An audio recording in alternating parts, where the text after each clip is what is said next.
창세기 3장에 있는 타락을 생각하면 가물하고 나더라고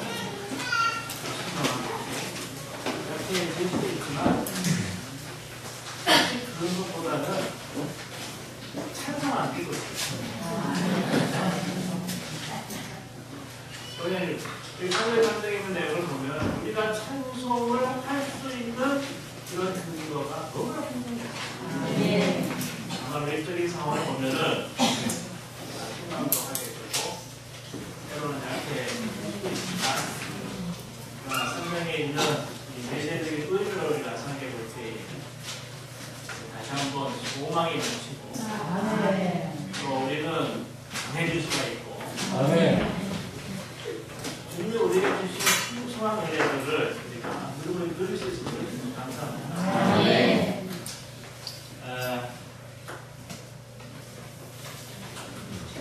창세기 3장은 온 우주 가운데서 하나님이 최초로 정하신 복음의 내용입니다.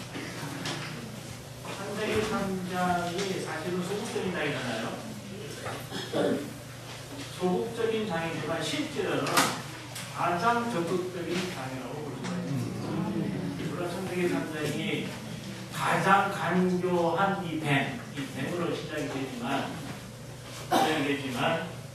이 뱀은 여자의 씨가 올 수 있는 그런 길을 제공해 주었습니다. 여자의 씨가 누구신지 알죠? 누굽니까? 예수님 자신이십니다. 예수님은 남자에게서 나지 않으셨고 여자에게서 나셨습니다. 대단한 분이시죠? 어느 사람들은 다 남자의 씨입니다. 그렇지만 예수님은 여자의 후손이요 여자의 씨가 되십니다. 이사야서 7장 14절에 보면은 이것을 이뤄냈어요.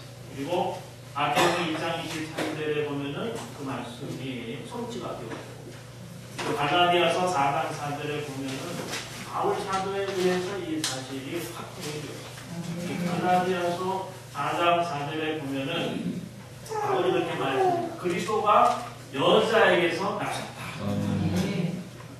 그리스도는 남자에게서 나신 게 아니고 어디서 나셨어요? 여자에게서 나신 여자의 씨, 처녀의 씨가 되십니다. 이 여자의 씨가 결국은 뱀의 머리를 확산하게 되고 오늘 우리를 위한 구속을 성취하게 되신 것을 보게 됩니다. 그래서 창세기 3장은 소극적인 장이 아니라 아주 적극적인 그러한 장인 것을 한번 생각해 볼 필요가 있는 것 같습니다. 두말자 1번에 보면은 그 사람의 첫 번째 타락을 처리하는 하나님의 방법이 나와 있습니다. 첫 번째 타락을 처리하는 하나님의 방법. 아담과 하와가 범죄했을 때에 이 구약성경 모세 오경 회복력이 나왔죠. 저는 이것을 이게 연구하면서 회복력의 각기가 너무나 아주 귀중하고 또 오늘 우리가 누릴 수 있는 풍성한 그러한 진리들이 많은 나라는 것을 다시 한번 되살립니다. 지금 그 창세기 3장 9절에 2번 각기 문제로 말씀드렸습니다. 아담과 하와는 자신들의 범죄의 결과가 뭐라 했죠? 죽음이 죽음이라는 것을 알았어요. 그러므로 그들은 여호와 하나님의 얼굴을 피하여 숨어서 이 사형 선고를 기다리고 있었습니다. 그러나 하나님은 그들에게 사형 선고를 내리시기 위해서가 아니라 복음을 전파하시어 그들을 타락에서 구원하시기 위해서 뭐였어요? 찾아오시게 된 겁니다. 사실은 아담과 하와가 범죄했기 때문에 죄를 범했기 때문에 하나님께서 약속하시고 명령하신 대로 아담과 하와는 어떻게 해야 됩니까? 정령 죽으리라 했기 때문에 죽을 수밖에 없었어요. 그래서 자신들도 하나님의 얼굴을 피해서 숨어서 사형 선고만을 기다리고 있었는데 이 여호와 하나님이 찾아오셔서 사형 선고를 내린 게 아니고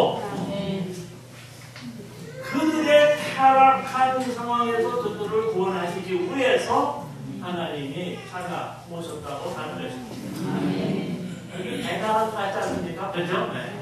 사람을 구원하시기 위해서 하나님이 직접 찾아서 나시게 된 겁니다. 그러면서 제일 먼저 하신 말씀이 뭐였습니까? 너가 어디 있느냐? 그랬죠? 여호와 하나님께서 그 사람을 부르시며 말씀하셨다. 너 어디 있느냐? 그렇게 부르셨습니다. 그래서 네가 어디 있느냐? 이 말씀은 참으로 복음의 말씀인 것을 우리가 보게 됩니다. 여러분들은 어디에 있습니까? 어디에 있는 것 같아요?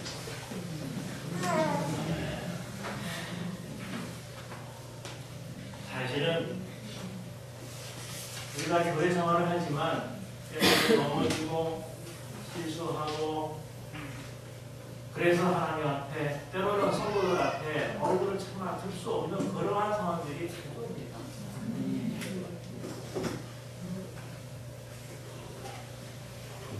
그런 상황 가운데 주님이 찾아오셔서 네가 어디 있느냐 하시면서 우리를 정죄하고 심판하고 그렇게 하시는 것이 아니라 그런 상황 가운데서도 우리를 격려하시고 우리를 다시 얻으시고 그래서 다시 한번 분만해서 교회 생활을 하도록 찾아오시는 주님을 찬양합니다. 우리가 이러한 하나님이 없다면 어떻게 우리가 교회 생활을 하고 그분을 끝까지 따를 수 있겠습니까? 하나님은 너무나 긍휼이 많으시고 그리고 은혜가 풍성하시고 그러한 분이신 것 같아요. 아멘. 네가 어디 있느냐 하시면서 이렇게 찾아보셨어요. 그럴 때 아담은 어떻게 대답을 했습니까? 10절에 보면은 동산에서 하나님의 소리를 듣고 제가 벌거 벗었기 때문에 두려워서 숨었습니다. 두려워서 숨었다. 네가 어디 있느냐? 이렇게 물으셨을 때에 사실 아담이라면 어떻게 갖고 이 하나님의 명령을 어겼잖아요. 먹지 말라고 하는 선악 지식의 나무의 열매를 먹고 지금 사형 선고를 기다리며 숨어서 있는 상황입니다. 근데 하나님이 찾아오셨어요.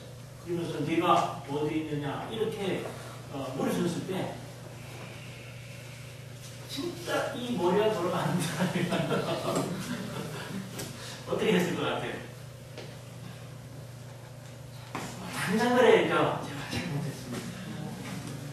제가 죽을 죄를 졌습니다. 주님 용서해 주십시오. 이래야 되는 거 아닙니까? 벌거 벗었기 때문에 두려워서 숨었습니다.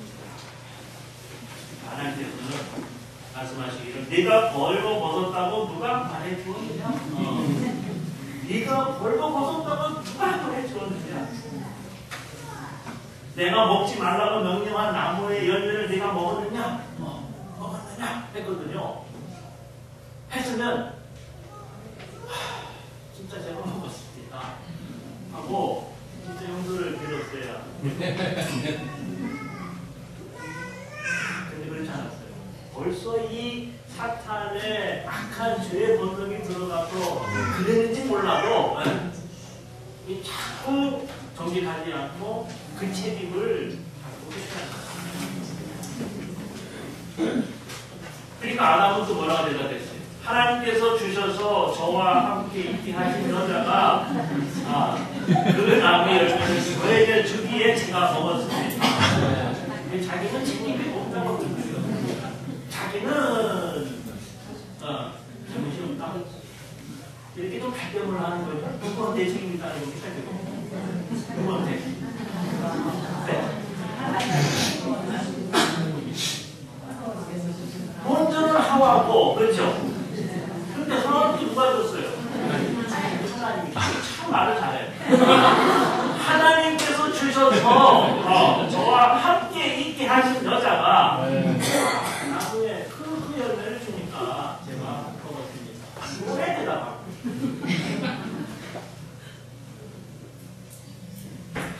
핑계도 오만 핑계를 다 대죠. 뭐 때문에 또 벌써 뭐 때문에 또 뭐 때문에. 그래서 우리가 사실 자꾸 하나님이 이렇게 네가 어디 있느냐, 누가 너의 버섯을 되게 과했느냐, 내가 먹지 말라고 하면 그 나무 신과를 내가 먹었느냐 계속 물으시는 것은 아담으로 하여금 죄를 자백하게 하기 위해서 그런 기회를 계속 주셨어요. 그런데 아담은 이걸 깨닫지 못하고 계속 정직하게 자백하지 않고 그 책임을 여자에게, 결국은 하나님께 있다고 책임을 하나님 당신이 잘못했다는 거예요. 왜 하필 그 여자를 주어가지고 하나님이 그 여자를 주었을 때는 아담은 뭐라고 말했습니까? 이는 내 뼈 중에 뼈요 살인 중 살인하고 그런 소리를 듣고 아담이 이제는 이 사람이 이 한순간에 변할 수 있다는 것을 우리가 해야 됩니다. 사람은 믿을 만한 존재가 절대 안 됩니다. 언제 변할지 몰라요.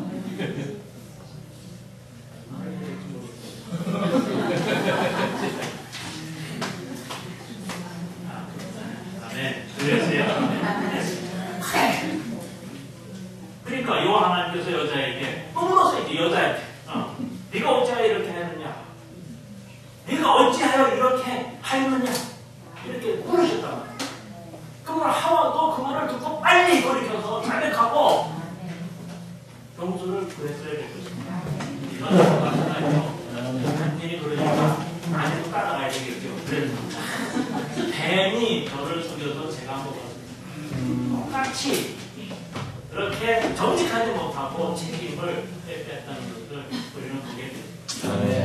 아담과 하와에게 계속해서 이렇게 질문을 하신 것은 그 사람들로 하여금 죄를 자백하고 하나님께 돌이키게 하게 하신 하나님의 뜻이었습니다. 그렇지만 14절에서 노아 하나님께서 뱀에게 말씀하셨습니다. 하와가 뱀이 나를 속여서 내가 먹었다 하니까 하나님이 뱀에게 말씀하셨다. 뱀아, 네가 왜 이렇게 했느냐? 했죠, 그죠? 그런 말씀이 없어요. 바로 네가 이렇게 했으니 너는 모든 가축과 모든 들짐승보다 더 저주를 받아서 배로 기어다니며 1cm로 흙을 먹으리라 하면서 저주하시면서 이 뱀에게는 바로 심판을 하신 겁니다. 이 차이가 알겠죠? 아담과 하와는 그들로 하여금 자백을 하도록 하기 위해서 질문을 하시고 또 질문을 하시고 기회를 주신 것이고, 사탄에게는, 이 뱀에게는 그런 기회를 전혀 주지 않으시고 바로 저주하시면서 심판을 하신 겁니다. 주님의 그 사랑이 좀 느껴집니까? 어떻게 하든지 범죄한 아담과 하와에게 기회를 주고 또 기회를 주고 그들에게 복을 주시기 위해서 이렇게 하시게 된 것을 보게 됩니다. 아멘. 그래서 이 뱀을 심판하시게 되었습니다. 이 뱀을 심판할 때에 보면은 먼저는 배로 기어다니게 하셨죠? 여러분들 교회 보시면 배로 기어다니는 것은 무엇을 의미합니까? 땅에서 움직이도록 제한하신 것을 말씀하고 있습니다. 이 뱀은 말이죠, 땅에서 배로 기어다니도록 하나님께서 이렇게 제한을 하셨습니다. 그래서 이 뱀, 사탄의 활동의 무대는 땅입니다. 그래서 땅을 기어다니며 활동하도록 땅 안으로 이 활동을 제한하신 것을 우리가 보게 됩니다. 여기 그 14절에 2번 각주는 이거에 대한 말씀이 있습니다. 이것은 하나님께서 사탄의 활동과 움직임을 땅으로 제한하셨다는 것을 암시한다. 우리가 땅을 벗어나 위에 있는 것들을 생각한다면 뱀, 곧 마귀, 사탄은 우리를 건드릴 수 없다. 만약에 우리도 땅에서 활동하고 땅을 기어다니게 되면은 결국은 땅을 기어다니는 이 뱀과 함께 살게 될 거다 하는 말입니다. 그렇게 되면 이번에 얘기하는 대로 사탄의 먹이가 될 수밖에 없습니다.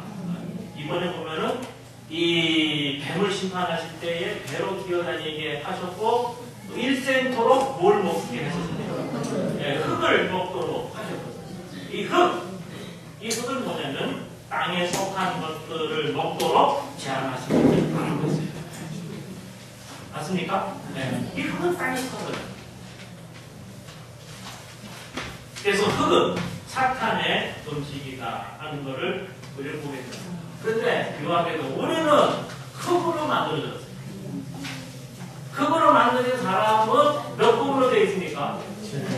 세 부분으로 되어 있습니다. 영과 혼과 몸, 이 세 부분으로 되어 있는데 이 세 부분 중에서 몸과 혼은 땅에 속한 것입니다. 그렇지만 영은 땅에 속한 것이 아니고 하늘에 속한 것입니다. 그래서 우리가 육신 안에서 몸 안에서 행할 때마다 오늘 우리는 사탄의 음식이 됩니다. 그리고 혼 안에서 행할 때마다 사탄의 뱀의 먹이가 되는 것입니다. 그러나 우리가 몸과 혼을 다 잊어버리고 영으로 돌이킬 때 오늘 우리는 땅에 있지 아니하고 하늘에 있게 됩니다.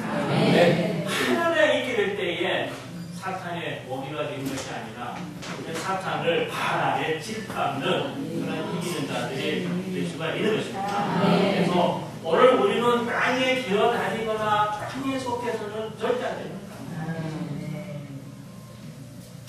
로마서 16장에 20절 이런 말씀이 있어요. 평강의 하나님께서 속히 사탄을 너희 발 아래서 분쇄하십니다.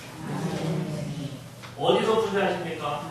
너희 발 아래서 분쇄하시는 사탄이 우리 발 아래에 있기 위해서는 우리가 사탄 위에 있습니다. 뱀 위에 하늘에 있게 될 때에 우리는 사탄을 발로 밟고 분쇄할 수 있게 되는 것입니다. 만약에 우리가 사탄 아래에 있다면 어떻게 되겠어요? 사탄의 몸이가 되시기에 없는 것입니다. 다시 한번 말씀드립니다. 몸과 혼은 땅에 속한 것이 있지만 영은 하늘에 속한 것입니다. 그래서 오늘 우리는 영 안에서 생활해야 되고 영 안에서 살고 행하게 될 때에 우리는 사탄 위에 하늘에 속하게 되고 그때 우리는 사탄의 먹이가 아니고 사탄을 분쇄하는 그러한 이기인자들이 될 수가 있게 되는 것입니다. 하나님은 찾아오셔서 아담과 하와를 정죄하시고 심판하신 것이 아니라 이 뱀을 심판하시게 되었고요. 그리고 15절 이하에 보면 15절에 보면 특별히 사람에게 주신 약속을 하시게 됩니다.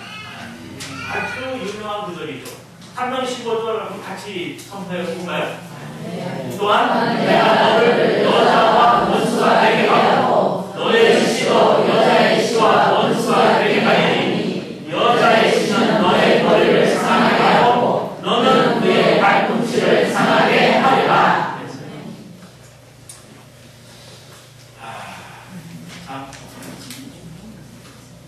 내가 너를 여자와 원수가 되게 하고 너의 씨도 여자의 씨와 원수가 되게 하리니 하면서 여자의 씨는 너의 머리를 상하게 하고 너는 그의 발꿈치를 상하게 하리라.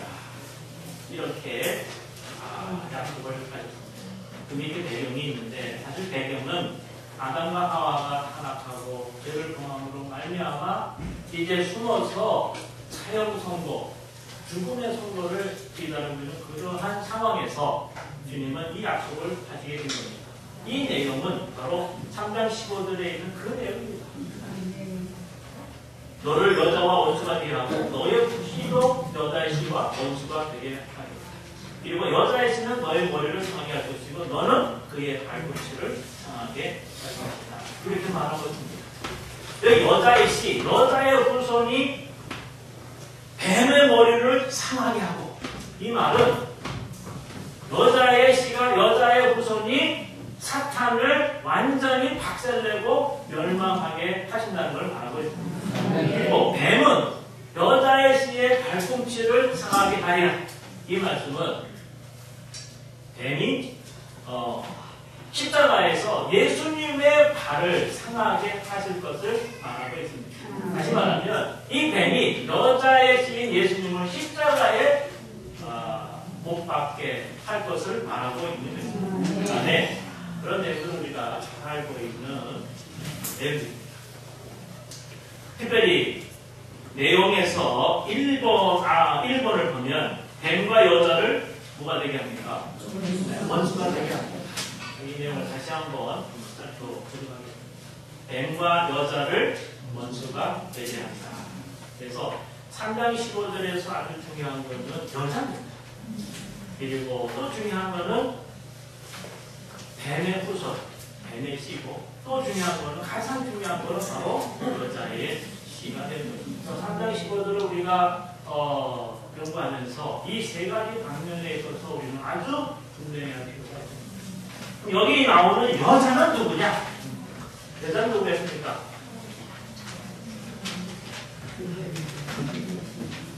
첫째로 하와입니다. 각수가 너무 잘 나왔어요.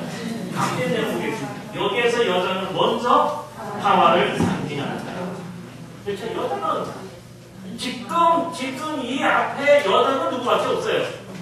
하나밖에 없어요. 그래서 가장 먼저는 여자가 바로 하와입니다. 두 번째, 그 다음에 주 예수님의 어머니인 처녀 마리아를 상징한다. 알겠습니까? 또한 여자는 하나님 앞에서 여자의 위치에 서서 하나님을 신뢰하는 하나님의 모든 백성을 상징합니다.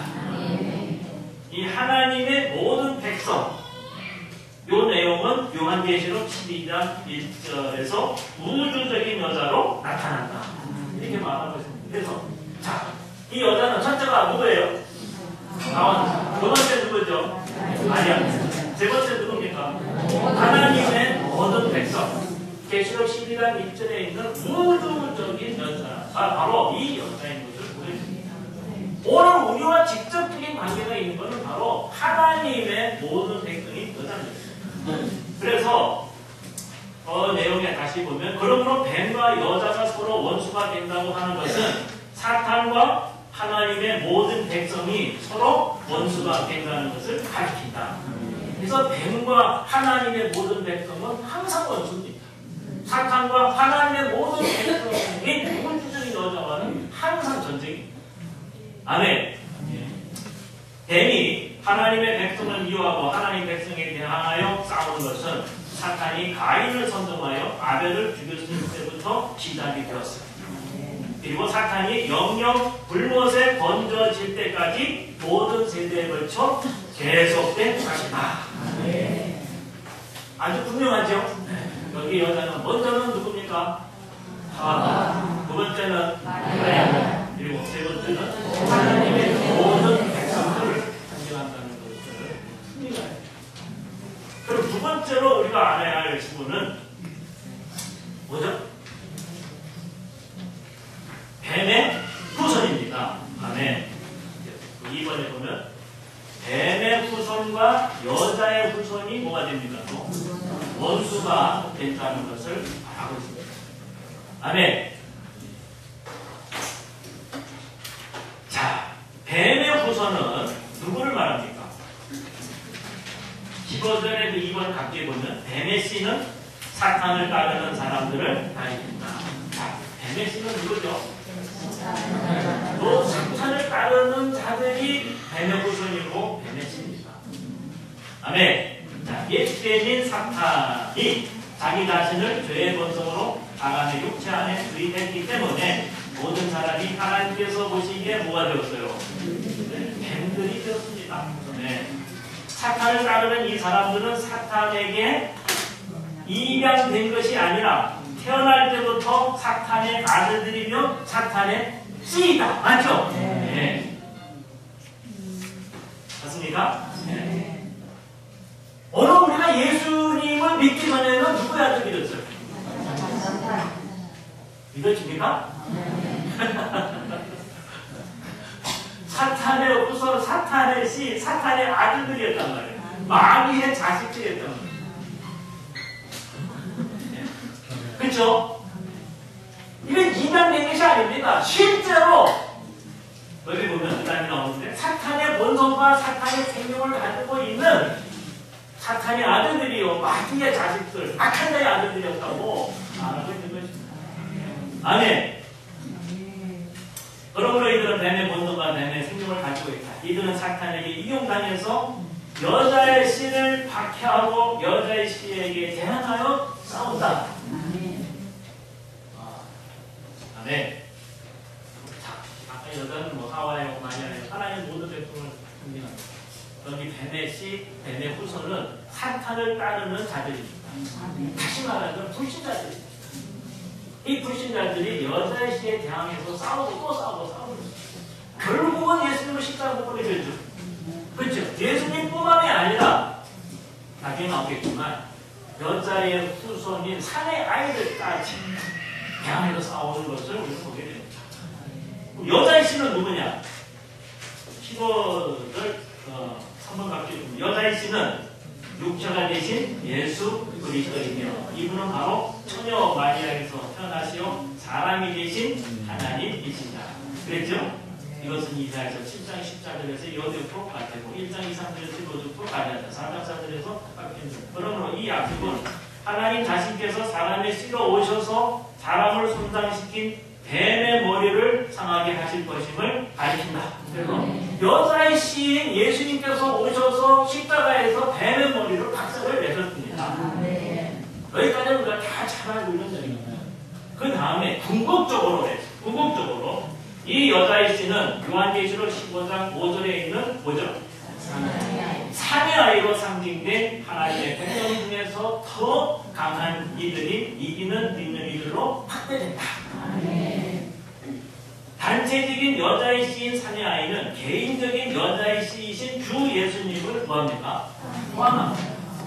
개인적으로는 예수님 자신이고 단체적으로는 예수님을 포함한 산의 아이, 여자 중에서 더 강한 부분인 이기는 믿는 이들을 말하고 있다는 것을 보게 됩니다. 아멘. 그러면서 각주의 끝부분에 보면 인도하는 이기는 이이신 주님은 산의 아이의 뭐예요? 머리와 중심과 실제와 생명과 본성이시며 주님을 따르는 이기는 이들은 산의 아이인 주님의 몸이다. 그랬어요. 자, 이게 불가합니까? 뭐 하와요, 마리아요, 하나님의 모든 백성들.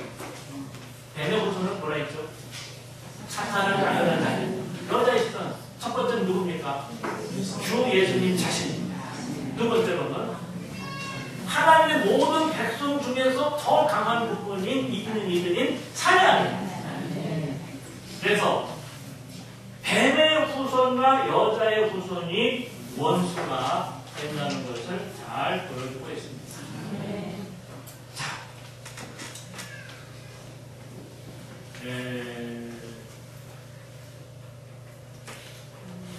좀 더 보죠. A번에 보면 여자의 후손이 뱀의 머리를 상하게 하십니다. 2번에 보면 뱀은 여자의 후손의 발꿈치를 상하게 합니다. 맞습니까? 이거는 여자의 후손이 뱀의 머리를 상하게 하신다는 여자의 후손은 개인적인 예수님 자신을 말합니다. 또 뱀은 여자의 후손의 발꿈치를 상하게 한다. 사탄이 예수님의 발꿈치를 십자가에 못 박음으로 발꿈치를 상하게 한 것을 말씀하고 있습니다. 아멘. 그 다음에 C번이 오늘 우리가 중요하게 여겨야 할 부분인데요. 뱀과 이기는 자들이 뭐가 됩니까? 원수가 되는 것입니다. 아멘. 자, 여기에 이기는 자들. 뱀과 여자가 원수가 되었죠? 맞습니까? 첫 번째. 그 다음에 뱀의 후손과 여자의 후손이 원수가 되었습니다. 그 다음에 뱀과 이기는 자들은 또 뭐가 됩니까? 원수가 되는 것입니다. 자, 창세기 3장 15절에 있는 그 여자의 후손, 여자의 씨죠. 여자의 씨는 계시록 12장에 올 때에 참의 아이로 발전이 됩니다. 참의 아이. 자, 여자의 씨입니다. 여자의 씨라는 말은 여자에게서 나왔다는 말이죠. 네, 여자의 후손입니다. 계시록 12장에 보면은 한 여자가 나오는데 이 여자가 아이를 임신했어요. 그 해산할 때에 아파서 크게 부르짖었습니다. 결국은 아이를 낳았는데 아들을 낳았어요. 바로 사내 아이를 낳게 됩니다. 그 사내 아이가 하나님과 그 보좌앞으로 올려간죠. 하늘에서는 전쟁이 있게 되었고 사내 아이와 사탄과의 싸움에서 사내 아이가 이기게 되고 사탄은 하늘에서 쫓겨나서 땅으로 내려오면서 이 땅에 대환란이 시작이 됩니다. 아멘. 이 사내 아이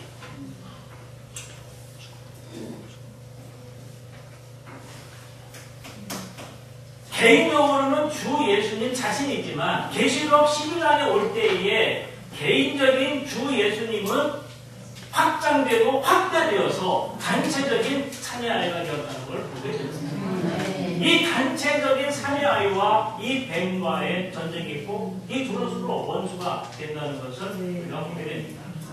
아멘. 성경에서 보면 말이죠. 여자는 약함을 대표합니다. 남자는 특히 사내 아이 남자지 않습니까? 이 남자는 강함을 대표합니다.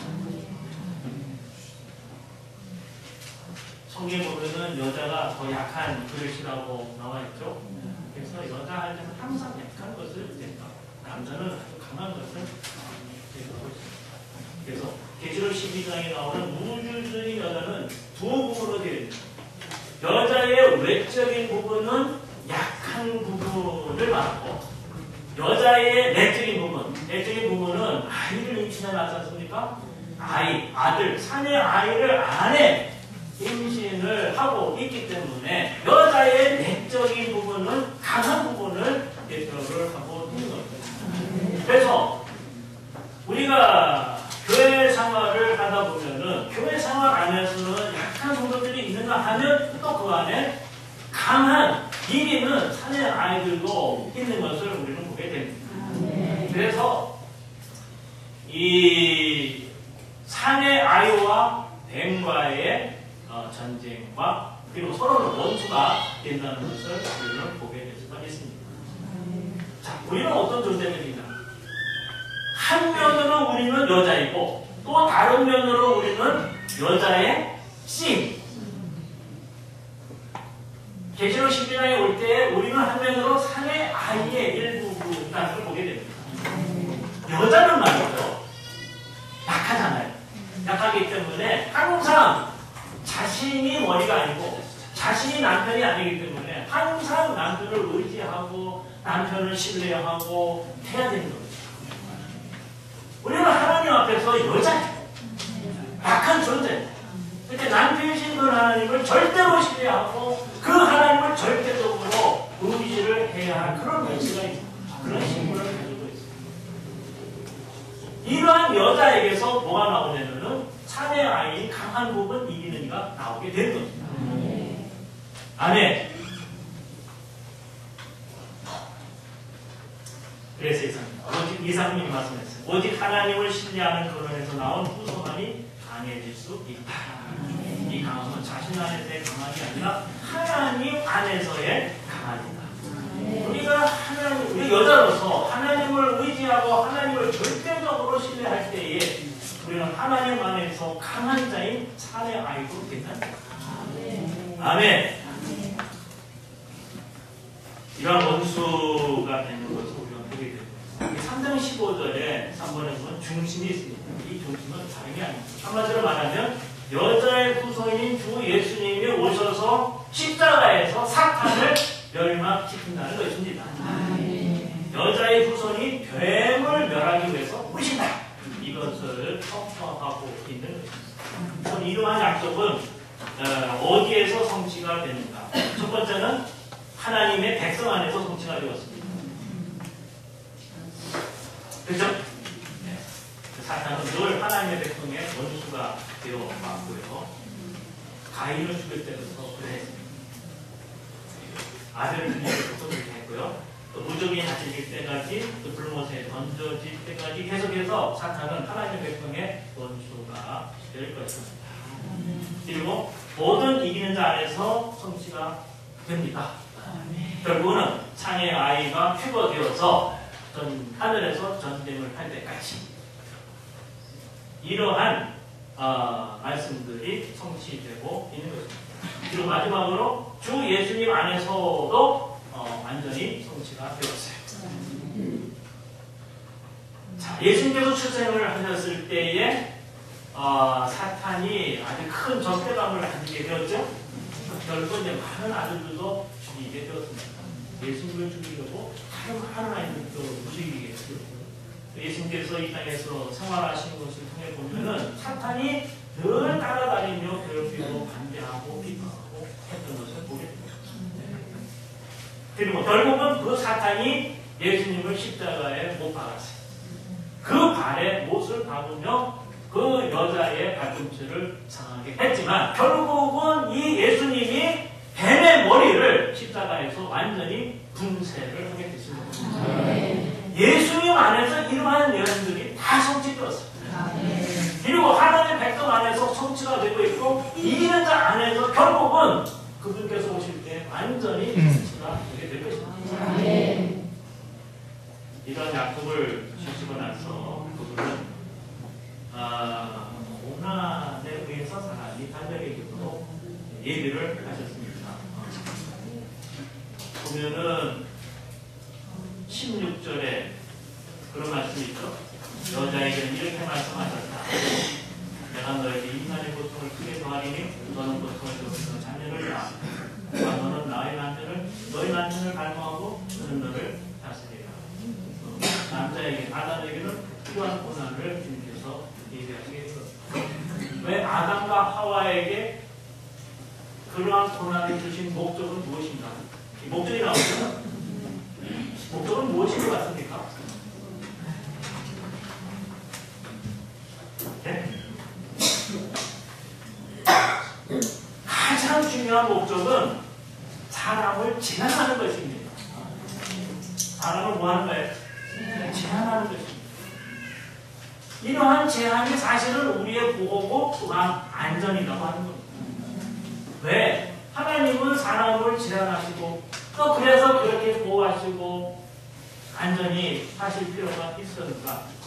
그것은 부패한 타락한 죄악된 본성이 오늘 우리 안에 들어왔기 때문에 그래요.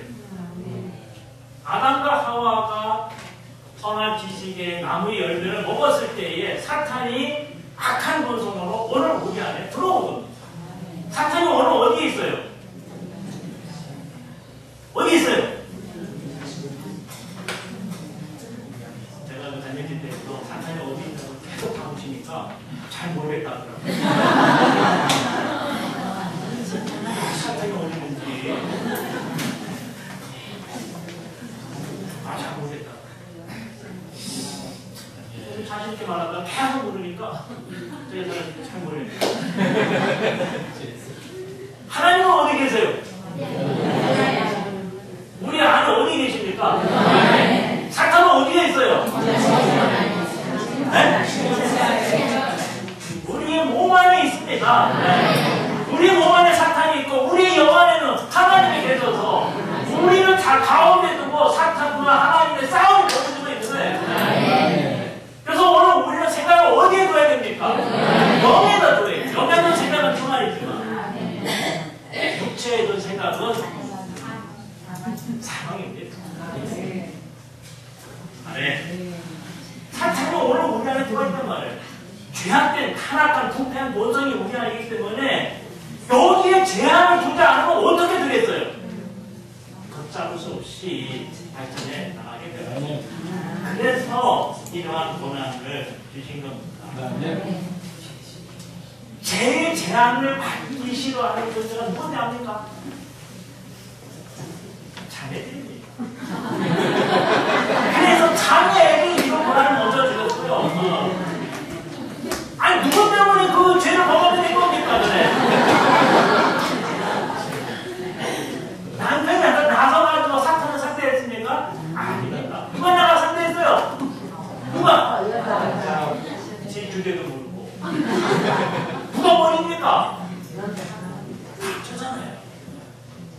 근데 남편은 어떻게 했어요? 정말 무시하고 내 뒤에 있어라. 여자 하나가 상대하고 그 사람 결국은 고투력이 된 겁니다. 진짜 이 왜 남편이 머리인데 그 머리에 지랄을 받아야 될 거 아니에요. 이걸 싫어하는 거예요. 내가 다 마음대로 하고 싶어요. 끝까지 또 뭐 상상하고 이게 뭐지 뭐 나가서 상대를 하게 된 거죠. 그래서 여자들에게는 자녀들이 저는 제가 한 말씀이 아니고요. 이상 선생님이 하신 말씀. 그래서 재혼을 하게 하려고 부모를 안배하고 남편을 안배하고 시어머니를 안배하고 시누이를 안배하고 결국 자식까지 낳아서 자식이 자신을 대하도록 했다는 겁니다. 너무 식당에 들어가면 발레를 시월드라 이거는 어떻게 해도 극복이 안 되는데 물론 잘하는 분들도 있지만 왜 하나님이 이거를 이렇게 안배하신 겁니다. 여자를 제한하기 위해서. 물론 남자도 마찬가지입니다. 남자도 많은 제한이 있어요. 여기 보면 그렇죠? 특별히 여자에게는 그 해산하는 고통이 있습니다. 대부분은. 왜 여자들은 산하 제한을 하는가? 그랬어요. 이 사람들은.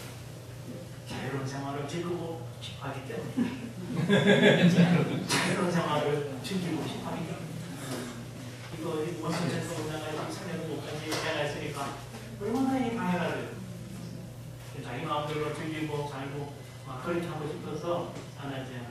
물론 이 경제적인 이유가 가능하겠지만 속을 들어보면은 자유롭게 살고 싶어서 한다 그 말입니다. 그것은 하나님의 길에 반대입니다.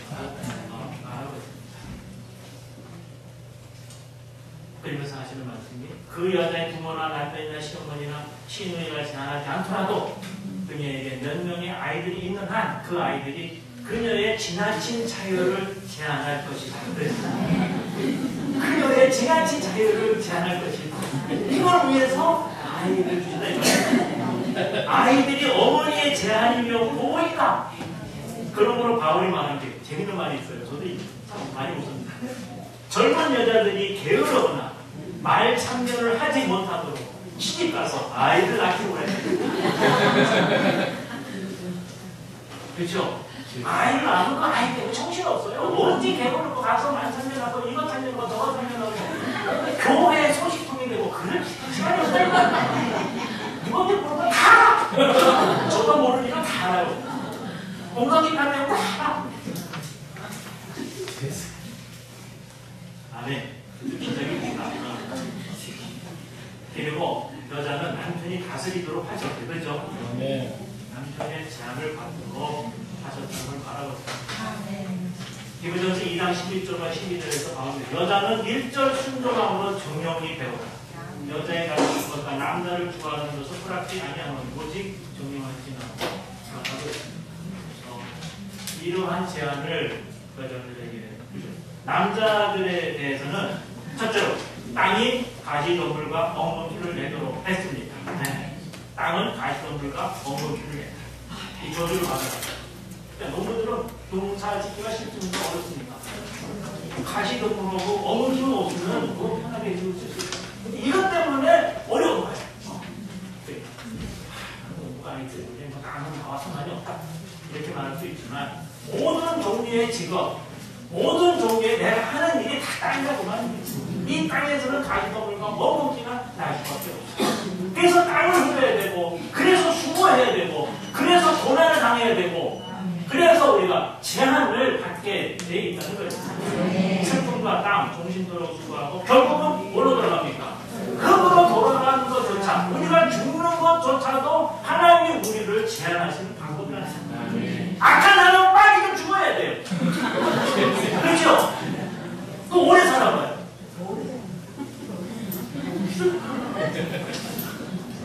히틀러가 한 500년 산다고. 다 주님이 우리를 제한하는 방법들이라는 것입니다. 2번에 보면 예비된 구속이 나옵니다. 상당히 내용이 많아요. 제가 하는 내용 나오네요. 왜 이렇게 나오는지 모르겠어요. 20절에 보면 그 사람은 자기 아내 이름을 하와라고 하였다. 왜냐하면 그가 살아있는 모든 것의 어머니였기 때문이다. 또한 하나님께서 아담과 그의 아내를 위하여 가죽옷을 만드시어 그들에게 입혀 주셨다. 그래서 여기 얘기를 중심으로 얘기하면서 이 아담이 말이죠. 자기 아내를 하와라고 했다는 말이 아주 유명합니다. 뭐 각지에 보면 하와라는 뜻은 살아있음이라는 뜻이다. 3장 15절에서 여자의 씨가 뱀을 멸망시키리라고 말씀하신 하나님의 기쁜 소식은 성경 전체에서 복음이 선포된 첫 번째 사례입니다. 아담은 이 기쁜 소식을 들은 후에 자신과 하와가 죽지 않고 살 것임을 어떻게 했어요? 믿었습니다. 자, 아담과 범죄했어요. 결국은 죽어야 돼, 안 죽어야 돼요?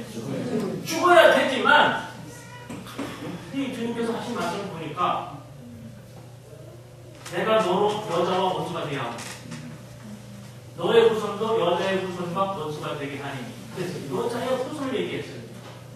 후손이 있으려면은 자기들이 죽어야 돼, 안 죽어야 돼? 머리가 팍 돌아가야 됩니다. 자기들이 둘이 다 죽으면 인류가 그 후손이 있을 수가 있어, 없어요? 없는 겁니다. 그러니까 자기들은 죽지 않고 어떻게 된다는 거예요? 산다는 거예요. 그거를 펄떡 깨닫고 자기 아내를 하와라고 이름 지은 거예요. 살아있다, 산다. 이 하와라고 말한 겁니다. 이거 처음 들어보신 적 있습니까? 여러분 들었죠? 네. 하와라고 하는 이름은 살아있다고 하는 말씀입니다.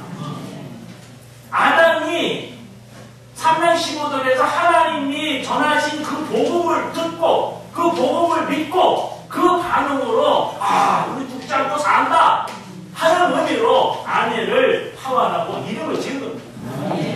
그래서 여기에 3장 15절에서 지금 첫 번째로 복음을 전한 분이었고 아담은 첫 번째로 믿은 사람이었다 그 말이에요. 잠깐 나와 있죠? 그러면서 21절에 가죽옷을 말하고 있습니다. 사실 아담과 하와가 입은 옷은 무슨 옷입니까? 무화과나무 잎을 엮어서 만든 허리 가리개로 나와 있죠? 네, 가리개. 그걸로 죄를 지은 자신을 가릴 수 있느냐 하면 가릴 수가 없습니다. 타락하기 전에는 동물의 피가 필요 없었어요. 타락한 후에는 뭐가 필요합니까? 동물의 피가 피 흘림이 없으면 저 사람이 없다고요. 아담과 하와가 무화과나무 잎을 엮어서 식물의 생명으로 생긴 무화과나무를 엮어서 자신의 죄를 가리려고 했지만 그게 가려지니까 무화과나무 잎을 엮어 날라서 그건 부스러지게 되고 결국은 파게 되고 결국은 벌거벗은 게 다 드러나게 됩니다. 그거 가지고는 가릴 수가 없는 거예요.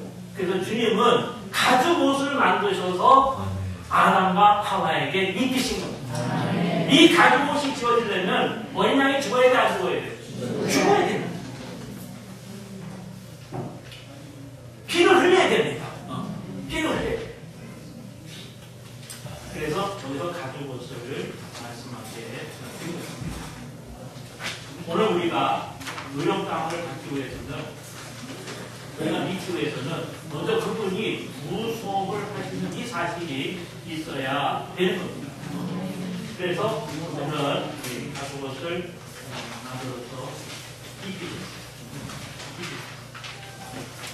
거기 보면은 각지의 음악제가 한번 읽고 마치겠습니다.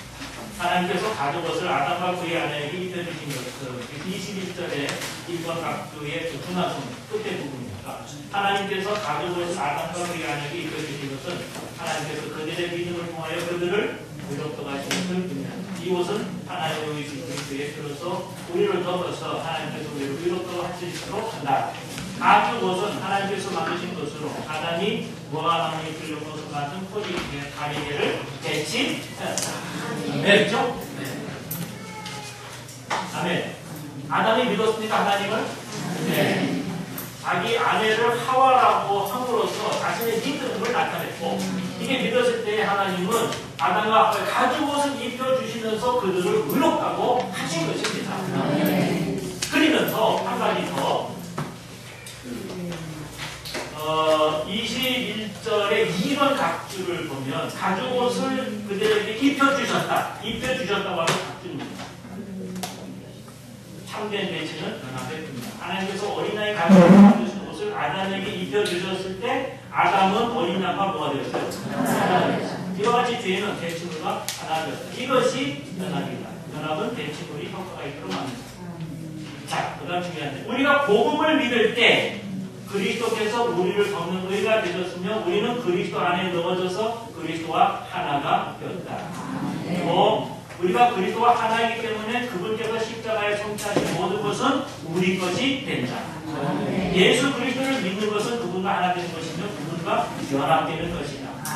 이러한 연합 안에서 그리스도의 온 존재와 그분께서 수행하신 모든 것과 이루신 모든 것과 앞으로 이루신 모든 것과 그분께서 도달하시도록 행동하신 모든 것이 우리의 것이다. 네. 이렇게 연합이 되는 길은 바로 우리가 주님을 믿는 겁니다.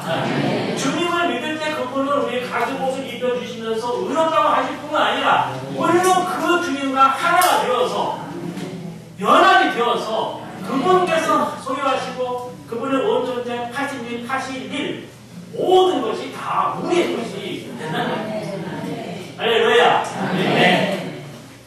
이러한 실지의 구속이 오기 전에 여기 보면은 어린 양을 죽여서 가죽옷을 만들어서 그들에게 입혀주는 일은 예인이 된 구속이라는 것입니다. 실제 구속은 언제 와야 됩니까? 이제 4,000년 후에 주님께서 오셔서 십자가에 달려 돌아가실 때에 이 모든 일들이 실제로 이루어지는 것입니다. 아멘. 그래서 마지막에 보면은 생명나무에 이르는 길을 가고 있습니다. 현재 죄의 본성이 지금 사라졌습니까? 안 사라졌습니까? 그대로 있습니다. 실제 구속이 오기 전까지는 죄의 본성은 그대로 남아있어요. 이 본성을 가지고 생명나무의 열매를 먹는다면 어떻게 되겠어요? 죄의 본성을 가지고 영원히 살아있는 존재가 됩니다. 이건 하나님께서 허락하신 것이 아닙니다. 그래서 하나님은 생명나무로 하는 길을 막으셨어요. 어떻게 막으셨어요? 구름들과 불과 칼을 사용하셔서 생명나무에 이르는 길을 지키게 하셨습니다. 그리고 뭘 얘기합니까? 하나님의 영광, 화염은 하나님의 거룩, 검은 하나님의 의. 그렇죠? 이게 언제까지 생명나무로 가는 길이 지켜졌죠? 뒤에 보면 시간이 한계가 있는데 주 예수님이 십자가에서 구속을 성취하기까지 그분은 십자가에서 하나님의 영광의 요구, 하나님의 거룩의 요구, 하나님의 의의 요구를 다 이루시고 모든 것을 다 성취를 하시게 되므로 이제 생명나무에 이르는 새롭고 산 길이 열리게 되었습니다. 그래서 마지막으로 사람이 이제 하나님께 접근해서 생명이신 그분을 누리도록 허락을 받고 생명나무를 만져서 생명나무의 모든 풍성을 누릴 수 있는 특권이 오늘 우리에게 주어지게 된 것입니다. 아멘. 주 예수님, 아멘. 오늘 우리가 금인하심 받고 때를 따라 돈을 원칙을 했죠. 우리는 은혜의 보좌 앞에 담비 나갈 수 있습니다. 이 은혜의 보좌는 지성소에 있습니다. 이 지성소에 이르는 길이 예수님께서 십자가에서 못 박혀 죽으심으로 하나님의 영광, 하나님의 거룩, 하나님의 의의 요구를 다 성취하게 되었을 때에 이 지성소로 나가는 길이 활짝 열려서 누구든지 지성소에 나가서 지성소 안에 있는 생명나무이신 주님을